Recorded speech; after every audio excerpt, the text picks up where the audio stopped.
Hello friends, welcome back to our channel Atharillu. This is Saraswati.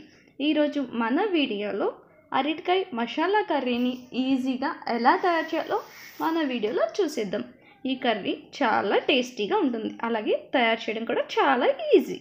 దీనికోసం 3 medium size onions, 5-6 వెల్లుల్లి రేఖలు, ఒక చిన్న అంగుళం అంతా అల్లం, అలాగే హాఫ్ టీ స్పూన్ చొప్పున జీలకర్ర గసగసాలను తీసుకొని వీటన్నింటిని మిక్సీలో వేసి మెత్తగా పేస్ట్ లాగా తయారు చేసి పెట్టుకోవాలి. ఈ విధంగా మనం వీటన్నింటిని పేస్ట్ లాగా చేసి పెట్టుకోవాలి.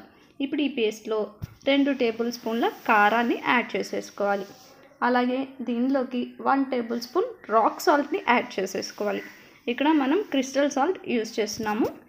అలాగే దీనిలోకి ఒక 4 పచ్చిమిర్చిని ఇలా సన్నగా నిలువుగా చీలికలుగా కట్ చేసుకొని యాడ్ చేసేసుకోవాలి.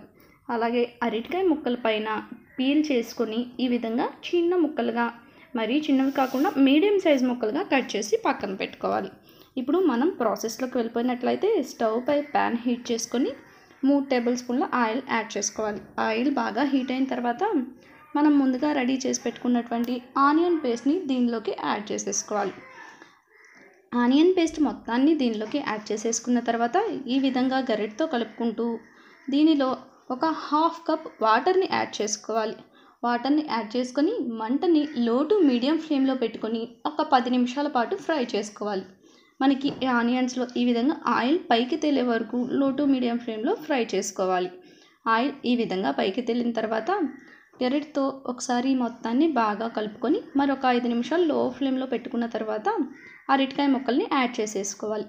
అరటికాయ ముక్కలన్నీ యాడ్ చేసి ఈ మొత్తాన్ని గరిటతో బాగా కలుపుకుంటూ ఒక 5 నిమిషాల పాటు ఈ విధంగా మనం బాయిల్ చేసుకోవాలి.